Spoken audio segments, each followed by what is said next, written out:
बिस्मिल्लाहिर्रहमानिर्रहीम। इन्नल्लाह व मलाइकतहु युसल्लूना अलन नबी या अय्युहल्लज़ीना आमनू सल्लु अलैहि व सल्लिमू तस्लीमा। सल्लल्लाहु अला हबीबिही सय्यदिना मुहम्मदिन व आलिहि व अस्हाबिहि वसल्लम। Yes, dear students, Assalamu alaikum, and today your lecture is about basic factors and principles of technical writing. So, technical writing, we have already discussed the subject, but today we will go through the whole lecture. So, let's start with Bismillah. Bismillah. So, first of all, introduction first. So, what is technical writing? Are you understanding me? My voice is clear to you? Yes, sir. Okay, everybody is okay with English, or we should go in Urdu? What? नहीं sir, Urdu ही बेहतर है। Okay, okay. But you are going to attempt your paper in English, and this is subject is also English. Okay, no problem. नहीं sir, वो कर लेंगे हम। Okay okay जी, ये ज़ाहिर है टेक्निकल इंग्लिश जो है बेटा, ये आम जनरल लैंग्वेज से मुख्तलिफ होती है। इसमें पर्पस होता है, और ज़ाहिर है ये बिज़नेस पर्पसेस को सर्व करती है, ऑर्गेनाइजेशनल पर्पसेस को सर्व करती है। ये जो आपकी टेक्निकल राइटिंग होती है, तो ये डिफ़र करती है जो है ना आपके आम लैंग्वेज से। ये जो उस फ्रेम में, उस फील्ड में जो लोग वो ज़बान बोलते हैं, उसके मुताबिक इसको आपको मोल्ड करना पड़ता है। ठीक है ना। ये देखें, is adapted to the needs and understanding level. ठीक है ना। उसमें जो लोग जिस शोबे के प्रोफेशनल्स हैं, उसी जो है ना हिसाब से वो लैंग्वेज को मोल्ड करते हैं। तो ये जो लैंग्वेज है जी, टेक्निकल लैंग्वेज होती है। आम मैसेज की, जो आम लोगों की ज़बान होती है, उससे ज़रा हटकर होती है। और डेफिनेटली ज़ाहिर है कि जब किसी भी ऑर्गेनाइजेशन में काम किया जा रहा है, ऑफिसेज़ में काम किया जा रहा है, तो वो स्पेशल पर्पस के लिए होता है। तो इसलिए ये एक तो उस स्फेयर में, उस फील्ड में इस्तेमाल होती है, टेक्निकल इसलिए है। और दूसरा ये जो है ना टेक्निकली इस्तेमाल होती है कोई ना कोई पर्पस अचीव करने के लिए, कोई ना कोई मकसद अचीव करने के लिए ये इस्तेमाल होती है। ठीक है ना। ये दोनों चीज़ें आपको जो है ना ये अब क्लियर हो गई। अब हम नेक्स्ट मूव करते हैं। ये ऑलरेडी भी हम डिस्कस कर चुके हैं। जो आप टेक्निकली कोई चीज़ लिखते हैं, तो उसके अंदर कौन कौन सी बातें मौजूद होनी चाहिए। ठीक है ना। आपकी जो टेक्निकल राइटिंग है उसको क्लियर होना चाहिए, यानी कि जो लिखा गया हो वो एग्जैक्टली वही समझ आए। ठीक है ना। वही मीनिंग आपके लिए हो, जिसने लिखा है वो जिसने समझा है उसके लिए भी वही मीनिंग हो। ठीक है। तो उसमें क्लैरिटी होनी चाहिए। Easy understood by intended audience. Intended audience जिनको आप अपनी बात सुनाना चाह रहे हैं, उनको आसानी से समझ में आनी चाहिए जी। ठीक है जी। और इसके साथ साथ कंसाइज होना चाहिए। कंसाइज वो होती है जिसमें आप लफाजी को कहते हैं वर्बियज। ठीक है ना। ये ज़्यादा ना इस्तेमाल करें। आप वो अल्फाज जो है वो ही इस्तेमाल करने हैं जो कि रिक्वायर्ड हैं। ठीक है। इसलिए इख्तसार के साथ काम लेना है। आपने क्लियर भी रहना है, क्लैरिटी को भी यूज़ करना है, और साथ में अल्फाज भी मुख्तसर इस्तेमाल करने हैं। पिछली दफ़ा मैंने मिसाल दी थी कि नबी पाक अलैहिस्सलातु वस्सलाम की जो कलाम मुबारक था वो क्या था जी, क्लियर हुआ करता था और समझ आती थी उसकी, और मुख्तसर आप बात करते थे, लंबी चौड़ी बात आप नहीं फरमाते थे। तो ये एक तो सुनना भी है। ठीक है ना। देख लें, मतलब ये जो रिलीजन है ना, ये नेचर, असल में नेचर को ही जो है ना प्रोपोगेट कर रहा होता है, उसको ही बता रहा होता है। चलें आगे चलते हैं। और जो आपके ऑडियंस है ना जी, उसके लेवल को, उनके मेंटल कैलिबर को सामने रखते हुए आपने जो है ना अपनी लैंग्वेज को यूज़ करना है। ये है ना स्पेसिफिक ऑडियंस, यानी कि ऑडियंस स्पेसिफिक लिखते तो ज़्यादा बेहतर था, पर्पस स्पेसिफिक, मकसद को सामने रखते हुए, ठीक है ना। टारगेटेड टू पर्टिकुलर रीडर्स, जाहिर है जी वो ख़ास आपके रीडर्स हैं टेक्निकली, जिनके साथ आपके फ़ायदे इन्वॉल्व हैं, जो बिज़नेस डील्स में से आपने गुजरना है या ऑफिशियल डील्स में से गुजरना है, तो स्पेशल आइडियंस हैं, आपने उनकी जहन को मद्देनज़र रखते हुए ही अपना जो है ना ज़बान को इस्तेमाल करना है। और आपने अपने पर्पस को सामने रखते हुए, देखें ना, return for a specific purpose, इसके ये है। और क्या है जी, एक्यूरेसी उसमें यकीनन होनी चाहिए, एक्यूरेसी यकीनन होनी चाहिए, factual, correct and free from bias, ठीक है ना। एक्यूरेसी का मतलब है बिल्कुल हकायक जैसे हैं, जो वाक़या जैसे ये हुआ है वैसे ही आपने कोट करना है, बयान करना है, और उसको ठीक होना चाहिए, करेक्ट होना चाहिए, और आपका बायस जो है, आपका तअस्सुब नहीं उसमें होगा, आपकी ज़ाती पसंद नापसंद उसमें शामिल नहीं होनी चाहिए उसमें, ठीक है। ये तो जी एक्यूरेसी है। और करेक्टनेस इसका मतलब है उसके अंदर जो स्पेलिंग्स हैं, ग्रामर्स हैं, और इस तरह से जो उसमें उसके अंदर आप यूज़ करते हैं पंक्चुएशन वगैरह, वो भी करेक्ट होनी चाहिए, ठीक है ना। और टेक्निकल कन्वेंशंस जो है ना, मतलब टेक्निकल जो लफ्ज़ इस्तेमाल होते हैं उस ख़ास शोबे के लिए, वो अगर आप इस्तेमाल करें वो भी करेक्ट होने चाहिए। और इसके साथ साथ जो है कॉम्प्रीहेंसिवनेस उसमें होनी चाहिए, जामियत होनी चाहिए, लिखें थोड़ा लेकिन मतलब पूरा दे वो, ठीक है ना। कंटेन ऑल नेसेसरी इन्फॉर्मेशन उसमें होनी चाहिए। और फिर ये है कि उसको इस तरीके से मैनेज करें कि आपके रीडर्स के लिए इजी जो है ना अप्रोच हो, जौन सी वो चीज़ देखना चाह रहे हो, टेबल ऑफ कंटेंट उसमें लगाएं, हेडिंग्स लगाएं, ठीक है ना, ये सारी चीज़ें उसमें शामिल करें, हेडिंग, सब हेडिंग, इंडेक्सेस, ठीक है ना। अब साइड बार्स होते हैं वो बनाए हुए, साइड पे एंड नोट्स बनाए हुए होते हैं, वो भी आप शामिल करें, ठीक है जी। तो ये भी हमने पढ़ लिया था। फिर मैंने आपको बताया था कि टेक्निकल राइटिंग और जो आपकी क्रिएटिव राइटिंग है, यानी कि आम बुक्स के अंदर जो राइटर राइटिंग इस्तेमाल करते हैं उसमें और टेक्निकल राइटिंग में क्या जो है डिफरेंस होता है, ठीक है ना। टेक्निकल राइटिंग के हवाले से मैंने आपको बेटा बताया था कि ये जो टेक्निकल राइटिंग है बिल्कुल फैक्ट्स को इसने प्रेजेंट करना है, इसमें कोई इधर उधर की बात नहीं हो सकती। जो क्रिएटिव राइटिंग होती है उसमें आप फिक्शन अपने हिसाब से, जैसे आपका इमेजिनेशन है वैसे आप बात कर सकते हैं। और जो टेक्निकल राइटिंग होती है वो आपके लिए इंफॉर्मेटिव होती है, ठीक है, यानी कि कुछ तफसील दे रही होती है, इंफॉर्मेशन कन्वे कर रही होती है। और ये क्या कर रही होती है जी, इंस्ट्रक्शन कन्वे कर रही होती है और आपको परसुएट कर रही होती है, आपको कायल कर रही होती है। जबकि जो क्रिएटिव राइटिंग है वो इन्फॉर्मेशन तो चले वो, लेकिन उसके साथ इंटरटेनमेंट का पहलू जो है ना वो ज़्यादा होता है, और वो प्रोवोकेट करती है, ये परसुएसिव है, ये प्रोवोकेटिव है। प्रोवोकेटिव वो होती है जो कि बंदे के जज्बात में तलातुम पैदा करे, ठीक है ना। ये जो फिक्शंस हैं, ये क्रिएटिव राइटिंग की स्टोरीज़ हैं, ठीक है, ये ऐसी ही होती हैं। तो इसमें और क्रिएटिव राइटिंग में फ़र्क है। और क्या है जी, ये जो है क्लियर होती है, वाज़ेह होती है, अभी इसकी खूबियाँ हमने पढ़ी, प्रिसाइज होती है, स्ट्रेट फॉरवर्ड लिखना होता है। लेकिन जो दूसरी है क्रिएटिव राइटिंग, उसमें आप बहुत सी जो है ना तशबीह, इस्तिआरे, सिमिलीज, वो सारा कुछ आप इसमें यूज़ करते हैं। और फिर ये होता है कि ये इसके पीछे कोई मकसद होता है। ऑब्जेक्टिव होती है मकसद, सब्जेक्टिव होती है मकसद नहीं होता है इसमें। सब्जेक्टिव वो चीज़ होती है जिसमें राइटर सिर्फ अपनी सोच बयान करता है, लेकिन ये ऑब्जेक्टिव वो होती है जिसके पीछे कोई ना कोई पर्पज़ होता है। सब्जेक्टिव जो है आप जिधर मर्जी बात को लेके जा सकता है राइटर जो है, ऑब्जेक्टिव जो है नहीं, वो मकसद से आप हट नहीं सकते, इसलिए इसमें फ़र्क है। और ये इसकी स्पेशलाइज्ड वोकेबुलरी, जैसे मैंने अभी भी आपसे बात कर रहा था कि टर्म्स इसकी अलहदा होती हैं, और इसके अंदर क्योंकि आम लोगों ने पढ़ना होता है क्रिएटिव राइटिंग को, इसलिए इसके अंदर वो ज़बान या इस्तेमाल होती है जो आम लोग यूज़ करते हैं, स्पेशल फील्ड की लैंग्वेज नहीं होती।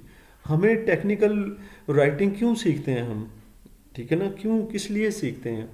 क्योंकि टेक्निकल राइटिंग जो है ये, इसमें से कोई भी ऑफिसर जो है ना तकरीबन 20 to 40% उसका टाइम जो है जब भी अपने फील्ड में होता है इसको हैंडल करते हुए गुजरता है, जो ऑफिसर रैंक के बंदे हैं प्रोफेशनल लाइफ के अंदर, इसलिए इसका सीखना ज़रूरी होता है। और इस तरह से जितना टेक्निकली बंदा करेक्ट होता है उसके कैरियर एडवांसमेंट के चांसेस ज़्यादा होते हैं, इसलिए टेक्निकल राइटिंग हम सीखते हैं। और आपका नॉलेज जो है ये एक्सपेंड करती है, तो टेक्निकल राइटिंग है। ठीक है ना, इसमें नॉलेज की एक्सपेंशन होती है। और इस तरह से आपके जो है ना आहिस्ता आहिस्ता आपका जो राइटिंग स्टाइल है वो इम्प्रूव करता जाता है, और कम्युनिकेशन स्किल्स आपके पॉलिश होते जाते हैं जब आप टेक्निकली जो है ना चीज़ों को लिखते हैं, क्योंकि वो पर्पसफुल होती हैं, उससे पर्पस अचीव होता है, आप इधर उधर नहीं जा सकते। तो इस लिहाज से लिमिट्स में रहते हुए आपका अपना स्किल जो है वो पॉलिश हो जाता है। और आप जब टेक्निकली चीज़ों को जो देख रहे होते हैं तो फिर ये होता है कि आपकी जॉब प्रोफाइल जो है वो बेहतर हो जाती है जब आप टेक्निकली चीज़ों को देख रहे होते हैं, ठीक है ना। तो जॉब प्रोफाइल आपकी ऊपर चले जाती है, और वाकई आप वर्सटाइल बन जाते हैं जब आप टेक्निकली चीज़ों को देख रहे होते हैं। जी स्टूडेंट्स, क्या आप मेरे साथ मौजूद हैं? Yes sir. अच्छा, आपको मेरी बात कन्वे हो रही है, ठीक समझ में आ रही है? जी सर। चलें आगे चलते हैं। टेक्निकल राइटिंग जो है ना जी, इसमें आपको किस किस्म की राइटिंग्स में से गुजरना पड़ता है। एक तो ये आपके ऑफिस का काम होता है, इसको हम इन हाउस जो है ना एक्टिविटीज़ कहते हैं, जो आप अपने ऑफिशियल काम को करते हुए गुजारते हैं अपनी वर्क प्लेस पे, ठीक है ना। वर्क प्लेस पे आपको जो है ना मुख्तलिफ़ चीज़ों में से गुजरना पड़ता है, लिखना पड़ता है उनको। आप मसलन आप लेटर्स के जवाब लिख रहे हैं जो दूसरी फर्म्स की तरफ से आ रहे हैं, आप कोई मेमोरेंडम बना रहे हैं, मेमोज बना रहे हैं, कोई चीज़ मतलब उसका रिकॉर्ड मेंटेन कर रहे हैं, ठीक है ना, और या फिर किसी की ईमेल का जवाब दे रहे हैं।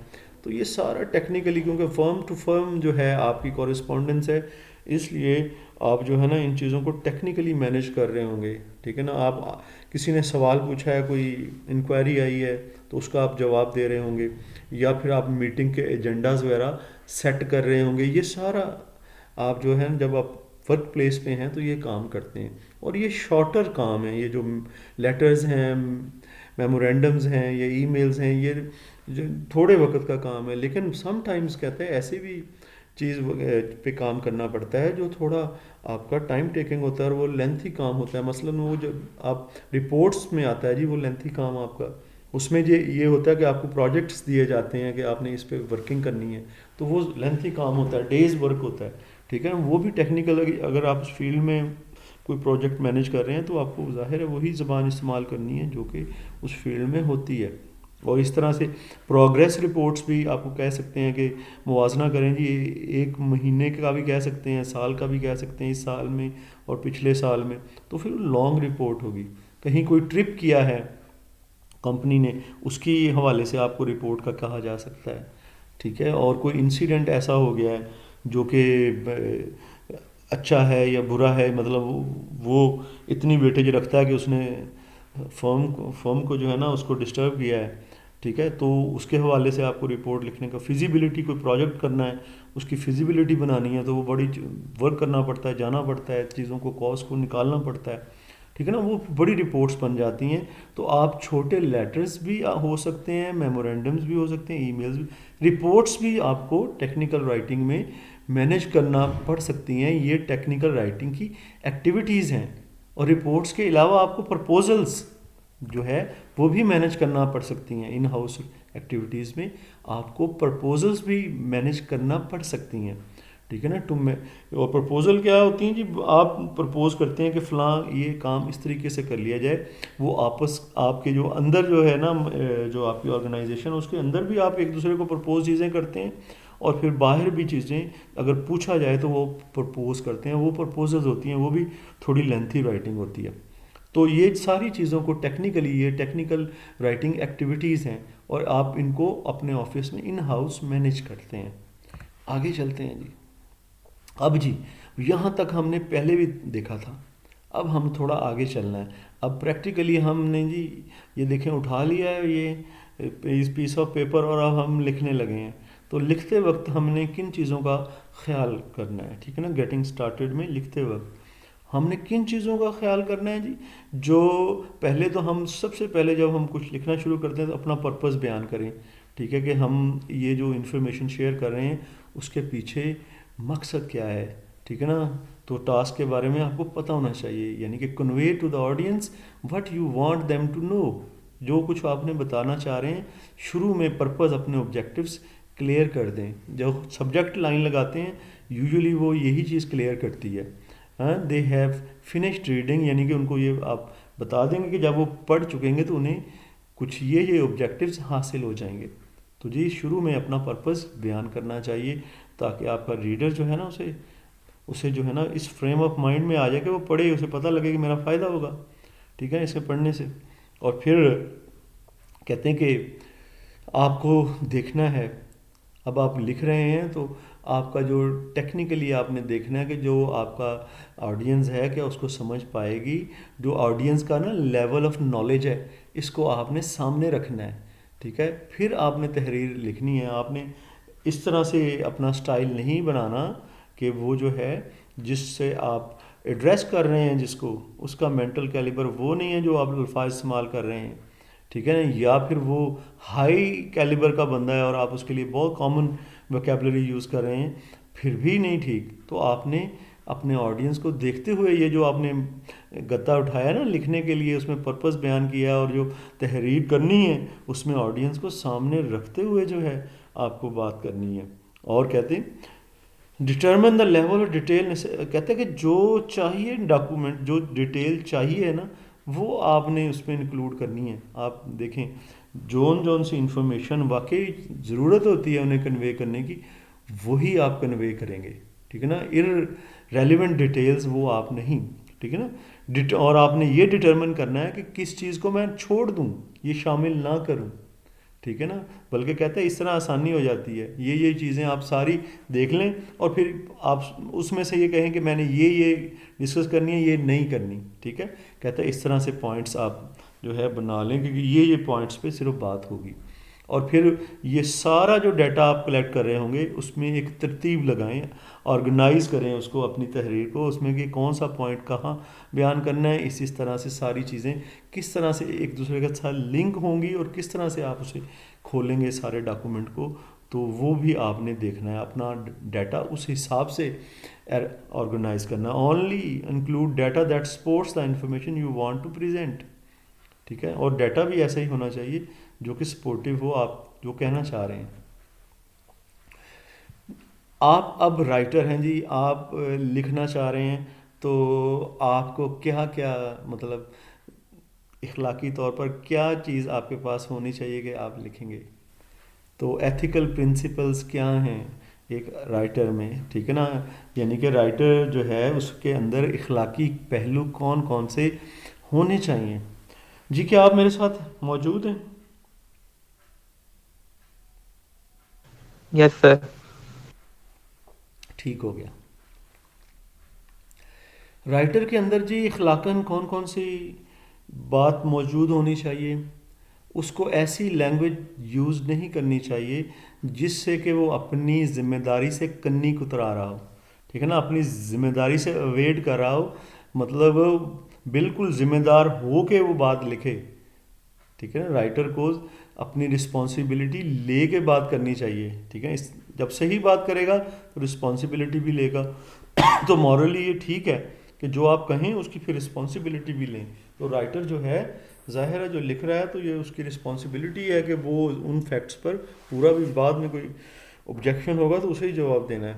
तो ये वाकई आपको अपनी ज़िम्मेदारी से करनी नहीं। आपने ये नहीं कहना कि ये इन्फॉर्मेशन अगर मेरा इसमें फ़ायदा हो जाएगा कि मैं ये दूं और ये ना दूं, ऐसे आपने नहीं करना, ठीक है। और आपने ऐसी लैंग्वेज नहीं यूज़ करनी जिससे जो है ना जो आपका पढ़ने वाला है वो कुछ आप जो है ना किसी और तरफ बात को ले जाए। बाज़ औक़ात जो है हम अपने फ़ायदे के लिए जो अपने रीडर्स हैं ना उनको उनकी तवज्जो दूसरी तरफ करवा देते हैं, जहाँ पर हमारा कोई फ़ायदा नहीं कर रहा होता उस तरफ नहीं आने देते हैं। आपने कहना है ऐसी ज़बान से अवॉइड करना है जिससे रीडर जो है ना बजाय जो सही सिमत में चलने के वो मिसलीड हो जाए, ऐसी ज़बान यूज़ नहीं करनी। और कहते हैं कि किसी भी ऐसी इंफॉर्मेशन जो इम्पोर्टेंट है उसको आप नहीं छोड़ेंगे, उसे डी एम्फिसाइज नहीं करेंगे, मतलब उस पर ज़ोर नहीं ना देना, ये ठीक नहीं है। जो इन्फॉर्मेशन इम्पॉर्टेंट है चाहे आपका उसमें फ़ायदा है या नुकसान है आपने बतानी है जी। वो इम्पॉर्टेंट इन्फॉर्मेशन आप उसे सप्रेस नहीं कर सकते, रोक नहीं सकते एज अ राइटर। ये जी आपकी मॉरल अब ऑब्लिगेशन है आप पे, इखलाकी लिहाज से आप पर ये इस चीज़ का जवाज़ है कि आप उस इंफॉर्मेशन जो जितनी इम्पॉर्टेंट है उसको उसी जगह पर उसी तरह से डील करें, अपनी मर्ज़ी के मुताबिक ना डील करें। और कहते हैं कि और बिल्कुल जो ऐसी इन्फॉर्मेशन है जो मिसलीड करती है और गलत इन्फॉर्मेशन है, आप उस पर एम्फिसाइज करें ना करें, उस पर एम्फिसाइज ना करें ऐसी इन्फॉर्मेशन पे जो कि गलत लीड करती है। यानी कि आपको ट्रूथफुल होना चाहिए, सच्चा होना चाहिए जब भी आप कुछ लिख रहे हैं, सही फैक्ट्स लिखें। और कहते हैं कि दूसरों के साथ ईमानदारी से पेश आएँ, चाहे आप उनसे कोई बात कह रहे हैं, ठीक है जी, चाहे उनको लिख कर कन्वे कर रहे हैं, फेयरली आपको जस्ट होना चाहिए, मुनसिफाना होना चाहिए और रिस्पेक्टफुल होना चाहिए दूसरों के लिए। और अभी हम चल रहे हैं जी, अभी राइटर का रोल जो है ना एज वो ख़त्म नहीं हुआ, ठीक है जी। जहाँ जहाँ ये भी राइटर के लिए ज़रूरी है कि जो उसका पढ़ने वाला, जहाँ जहाँ पढ़ने वाले को क्रेडिट देना है ना, उसकी तारीफ़ करनी है, करनी चाहिए, ठीक है। इससे वो पॉजिटिव फ्रेम ऑफ माइंड में आ जाता है। और फिर वो जो है ना, अगर आप ऐसा करते हैं ना, उसकी तारीफ़ करते हैं, तो वो रीडर क्या करते हैं, फिर वो आपकी जो ओपिनियन है ना उसको सपोर्ट करना शुरू कर देते हैं, आपकी जो रिकमेंडेशंस हैं उन्हें जो ओके करना शुरू कर देते हैं, ठीक है जी। तो इसलिए आपने उसको क्रेडिट भी देना है जहाँ पर ड्यू हो, और इसके साथ साथ आप अगर इंफॉर्मेशन कन्वे कर रहे हैं उसके बाद उसका फॉलोअप भी रखें, ठीक है। सिंपली अगर फॉलोअप रखने की ज़रूरत है तो रखें, ज़रूर रखें फॉलोअप। और इसके अलावा कहते हैं कि आप सपोर्ट के लिए, ताकि राइटर समझ सके, ठीक है ना, आपकी पोजीशन को आप रिकमेंडेशंस, कंक्लूजन्स ये सारे ड्राइव करें। और जो आपने नहीं करना, आपने प्लेजरिज्म नहीं करना, आपने, ठीक है ना, रिपीटेड इन्फॉर्मेशन कहीं से उठा के ये डालनी नहीं। आप जो है ना असल वाली रियल इन्फॉर्मेशन डालेंगे जो कि आपने खुद ही क्रिएट की हुई है, ना कि वो जो कि दूसरों के यूज़ में थी और आपने उसे इस्तेमाल कर लिया। ऐसे नहीं होना चाहिए, प्लेजरिज्म से आपने अवॉइड करना है, ठीक है जी। अगर प्लेजरिज्म डिटेक्ट होगा तो वो ज़ाहिर आपके नेगेटिव में जाएगा। स्टाइल एंड यूज़, कि स्टाइल, आपका लिखने का स्टाइल कैसा होना चाहिए। और कहते हैं कि कुछ ऐसे इसमें इन चीज़ों पर हम बात करेंगे कि एलिमेंट्स क्या होते हैं अच्छी राइटिंग के, कुछ ऐसी चीज़ें आपको बताएंगे उसको आपको अवॉइड करना चाहिए जब आप तहरीर कोई लिख रहे हों तो, ठीक है ना जी। और कहते हैं कि a short alphabetical list of often miss use words, हाँ ये आगे सारी आपको बताई जा रही हैं, एक लिस्ट आपको दी जाएगी जिसमें आपको ये बताया जाएगा कि इन वर्ड्स को आप यूज़ करें और इनको ना करें। ये स्टाइल के एतबार से ये चीज़ें बड़ी अहम हैं। ये भी आपको टेक्निकल राइटिंग में आप जब भी गुज़र रहे हैं, लिख रहे हैं कुछ, तो आपने इन चीज़ों को भी देख लेना है, क्योंकि इसमें अमूमन चीज़ें गलत होती हैं तो वो आपके जहन में होगा कि यहाँ पर गलती होती है, इसलिए ये कुछ चीज़ें हैं वो आपको मेंशन की जा रही हैं, ठीक है जी। अब सबसे पहली बात, अमूमन हम जो है ना ये यूज़ कर फ्यूचर शुरू टेंस जो है ना वो यूज़ करते हैं समटाइम्स अपनी तहरीर में, और फ्यूचर टेंस जो है ना वो थोड़ा जो है ना एम्बिगुइटी पैदा करता है, गैर वाज़ियत, ठीक ना, उसमें स्ट्रेस नहीं होता फ्यूचर टेंस में। तो इसलिए फ्यूचर टेंस को जो है ना आप कुछ अवॉइड करना चाहिए, फ्यूचर टेंस, ठीक है। और आप बात जितनी करें प्रेजेंट टेंस में करें। अब आपने ये नीचे लिखा हुआ है, ठीक है ना, कहते हैं कि इंस्टेड ऑफ, बजाय इसके आप ये यूज़ करें। देखें ना ऊपर एक स्टेटमेंट लिखी हुई है, कहते हैं कि ये ना यूज़ करें। क्यों ना यूज़ करें? क्योंकि वो प्रॉपर टेंस में नहीं है, स्ट्रेस नहीं कर रही, तो आपको चाहिए कि प्रेजेंट टेंस को यूज़ करें। देखें इसमें विल लगा हुआ है, ये फ्यूचर टेंस है, ठीक है ना। और ये एम्बिग्विटी पैदा करता है, material about the business application will demonstrate, ठीक है, विल डिमॉन्स्ट्रेट, इसकी बजाय अगर आप प्रेजेंट यूज़ कर रहे हैं, the material about the business application demonstrates, ये पैदा करता है, ये उसी तरफ इशारा कर रहा है कि फ़ौरन ये वो विल जो है ना, विल फ्यूचर में ज़ाहिर है वो टाइम अभी आना वाला है, तो इसमें स्ट्रेस नहीं रहती। क्या आप मेरी बात को समझ रहे हैं? Yes sir. हाँ, फ्यूचर टेंस में बेटा स्ट्रेस नहीं रहती, प्रेजेंट में स्ट्रेस होती है, इसलिए ये टेक्निकल बिजनेस राइटिंग में स्ट्रेस जो है वो चाहिए होती है, तो इसलिए आप जो है प्रेजेंट टेंस को यूज़ करेंगे। ठीक है ना, आगे नीचे भी ऐसे एग्जांपल दी है, इसमें फ्यूचर टेंस यूज़ किया हुआ है।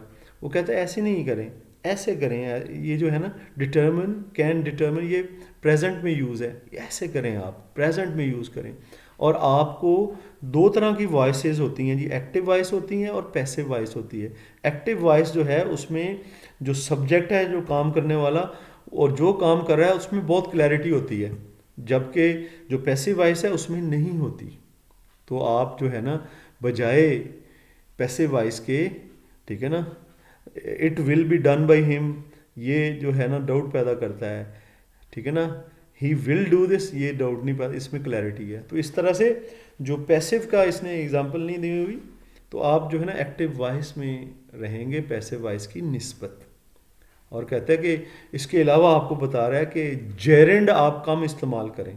जेरेंड बेटा ये आईएनजी वाले नाउन होते हैं, ये भी चीज़ों को जो है ना वेग करते हैं, और काफ़ी लोगों की आदत होती है कि वो जेरेंड इस्तेमाल करते हैं। ठीक है, तो वो कह रहा है कि जेरेंड को इस्तेमाल इससे गुरेज करें। ठीक है ना, जेरेंड ना करें को इस्तेमाल, उसमें आईएनजी वाली बेटा फॉर्म लगा के ना, ये हम नाउन के तौर पर, ये ग्रामर का टॉपिक, अगर मैं उस तरफ चला गया तो फिर टॉपिक ग्रामर का बन जाएगा। ठीक है, जेरेंड का इस्तेमाल ना करें, आईएनजी लगा के जो नाउन बनते हैं उनका इस्तेमाल बल्कि सिंपल यूज़ करें। देखें वो आगे उसने बताया भी हुआ है, instead of advocate requesting state assistance when available. ठीक है ना, ये रिक्वेस्टिंग जो है ना, एडवोकेट रिक्वेस्टिंग के आपने स्टेट की असिस्टेंट जब आपको चाहिए आपने डिमांड करनी है, ये एक लाइन है लिखी हुई। ठीक है ना, उसके अंदर कहते हैं कि ये रिक्वेस्टिंग लिखा है ना, ये जेरेंड है। आप बजाय इसके रिक्वेस्ट लिखें, request state assistant when available, ये देखें अच्छा हो गया। अब अगर जेरेंड इस्तेमाल कर रहे हैं, हम कह रहे हैं कि मुल्की मदद चाहिए हमें इस मामले में, और जेरेंड इस्तेमाल कर रहे हैं, तो ये ज़रा चीज़ों को फैला भी रहा है और कंफ्यूज भी कर रहा है। जेरेंड इस्तेमाल नहीं कर रहे, डायरेक्ट हम कमांड इस्तेमाल करें, रिक्वेस्ट इस्तेमाल करें, तो ये चीज़ सिंप्लीफाई कर रहा है। तो जी ये जो है ना use of straight forward request not using gerund, ये जो है चीज़ों को क्लैरिफाई करेगा और पर्पसफुल कर देगा। और जी प्रेजेंट टेंस जो है ना, अभी जो मैंने आपको बताया, आपकी राइटिंग को एनर्जी देता है। इन द सेम वे, इसी तरह से एक्टिव वॉइस जो है वो एक डायरेक्ट बात है। ठीक है ना, और वो जो है इससे पता चलता है कि कौन सा बंदा किस काम का जो वो एक्शन कर रहा है उसका जिम्मेदार है। ठीक है ना, इसलिए एक्टिव वॉइस आप यूज़ करें बजाय के पैसिव वॉइस के। और आपने क्या करना है जी, तहरीर लिखते हुए बिजनेस की, ठीक है जी, आपको क्या करना है जी, सिंपल सेंटेंसेस यूज़ करने हैं। ये ज़्यादा ना अपने आप को अफलातून ना साबित करें कि लंबे लंबे सेंटेंसेस पंक्चुएशन लंबी चौड़ी लगा के उसे ऐसे करने की कोशिश करें। कहते हैं सिंपल सेंटेंसेस यूज़ करें। ठीक है ना, you can improve complicated sentences, बहुत कहते हैं जो बड़े बड़े मुश्किल सेंटेंस हैं उनको आप जो है ना छोटे स्प्लिट करके छोटे सेंटेंसेस में आप यूज़ कर सकते हैं, और ऐसा करें। और हर सेंटेंस जो है एक क्लियर आइडिया पेश करे, और इस तरह से सेंटेंसेस का ब्रेकअप कर लें। सिंपल सेंटेंस यूज़ करें जब भी आप बात कर रहे हो, तो आपकी बात में क्लैरिटी ज़्यादा हो जाएगी।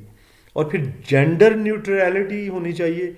जेंडर होती हैं जी जो है ना फीमेल और मेल, अगर आप शी कहते जाएंगे तो इसका मतलब है जो उधर कोई मेल बेचारा बैठा होगा वो तो परेशान होगा कि ये दूसरी से बात कर रहा है। अगर आप ही कहते जाएंगे, वहाँ कोई फीमेल बैठी हैं, तो वो कहेंगे कि जी मुझे तो एड्रेस ही नहीं किया। इसलिए कह रहा है कि आप जब भी कोई ऐसा, आप आई वो जो है ना ही शी ये ना इस्तेमाल करें। अगर आप वी इस्तेमाल कर लेते हैं, ठीक है ना, अगर आप दे इस्तेमाल कर लेते हैं जिस उसमें फिर मर्द और औरतें दोनों शामिल हो जाते हैं। ठीक है ना, इसलिए कहता है कि जब भी आप बात कर रहे हो तो आप जो प्रोनाउन वगैरह इस्तेमाल करें ना, तो उसमें आप एक तो उसके प्लूरल ले लें, ठीक है ना, प्लूरल ले लें, जमा की सेंस में ले लें, और जेंडर का मेंशन करना जो है कहता है इससे अवॉइड करें। ठीक है ना, use gender neutrals nouns and pronouns, ऐसे नाउन्स और प्रोनाउंस यूज़ करें जिसमें जेंडर नहीं होता। जैसे हम स्टूडेंट यूज़ कर लेते हैं, फीमेल के लिए भी स्टूडेंट होता है, मेल के लिए भी स्टूडेंट होता है। ठीक है ना, फ्रेंड जो है यूज़ कर लेते हैं, सहेली भी फ्रेंड होती है, ठीक है, दोस्त भी फ्रेंड होता है। तो इसलिए ऐसे, और अगर हम वी यूज़ करते हैं तो औरतों के लिए भी वी होता है, मर्दों के लिए भी वी होता है। दे भी ऐसे ही है।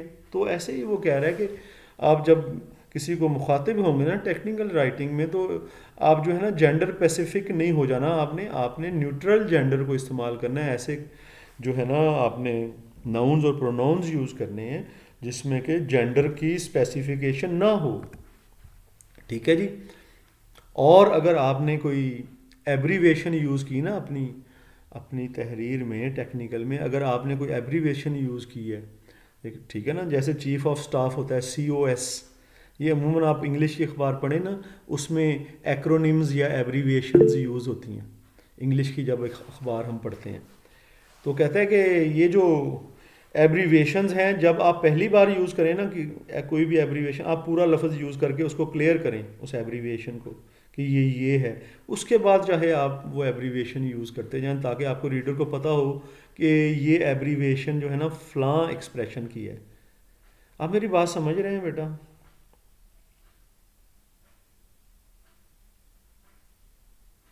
Yes sir. और दूसरे नहीं मुझे बता रहे, सिर्फ एक आध बंदा सब बताया जा रहा है, गर्ल्स नहीं बता जी रही। सर। गर्ल्स, आप मौजूद हैं?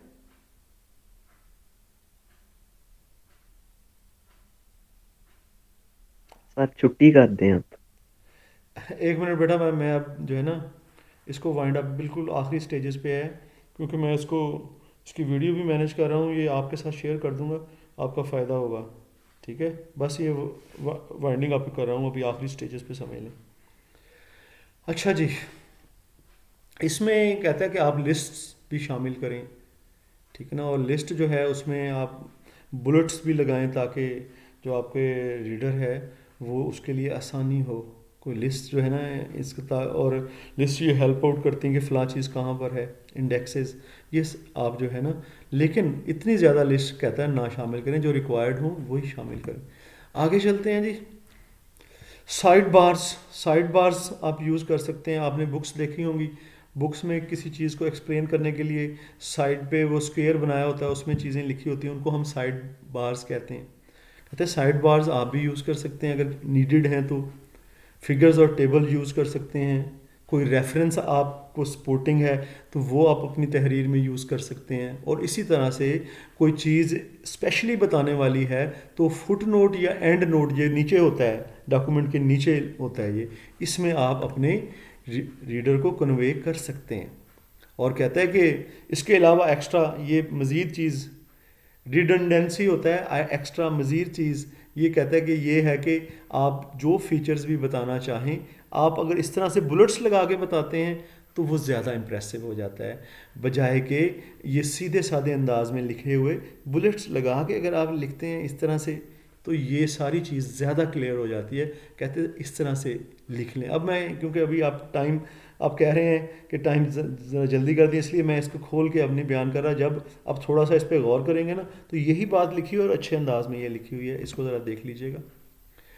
फाइनल एडिट, जब आप अपनी तहरीर को मुकम्मल कर चुके हों तो उसका लाजमी एंड पे उसकी जो है ना नोक पलक ज़रूर संवारें, उसको देखें ताकि कहीं इन्फॉर्मेशन कोई ऐसी ना कन्वे हो जाए जो अनवांटेड हो, आप चाह ना रहे हों। फाइनल एडिट आपको कर लेना चाहिए, रिव्यू कर लेना चाहिए आपको अपने डॉक्यूमेंट को। और बेटा ये कुछ लिस्ट हैं, इनको भी देख लेते हैं। कहते हैं कि ऑल ऑफ ना लिखें, ऑल ऑफ की बजाय ऑल लिखें। एज टू वेदर ना लिखें, इसके बजाय वेदर लिखें, इसका मतलब वही होता है, ठीक है ना। एट द प्रेजेंट मोमेंट ना लिखें, इसको रिप्लेस कर दें नाउ से, नाउ का कहता मतलब यही होता है, ठीक है ना। बीइंग दैट ना लिखें बल्कि सिंस लिखें। इन ऑर्डर टू इतना बड़ा ना लिखें, सिर्फ टू लिख लें, ठीक है ना। इरिगार्डलेस कहता वर्ड ही नहीं होता, आप सिर्फ रिगार्डलेस लिखें या इरिस्पेक्टिव लिखें, ये ऑप्शंस आपको दी हुई हैं, ठीक है ना। नेसेसिटेट जो है ना, कहता है उसको नेसेसिटेट जो है ये मुश्किल है, ठीक है ना, आप इसको जगह रिक्वायर लिखें, ठीक है। यूटिलाइज जो है उसको यूज़ से रिप्लेस करें। कैपेबल का वर्ड आप अगर आप ज़्यादा यूज़ करते हैं सिर्फ कैन से रिप्लेस कर लें तो आपकी बात बन जाएगी। और द फैक्ट दैट, ये सिर्फ दैट ही रख लें तो फैक्ट दैट लगाने की ज़रूरत ही नहीं है, ठीक है। इसी तरह से कहता है ये जो इनमें आप अमूमन गलतियां करते हैं, कहाँ गलतियां करते हैं, ए और एन के इस्तेमाल में।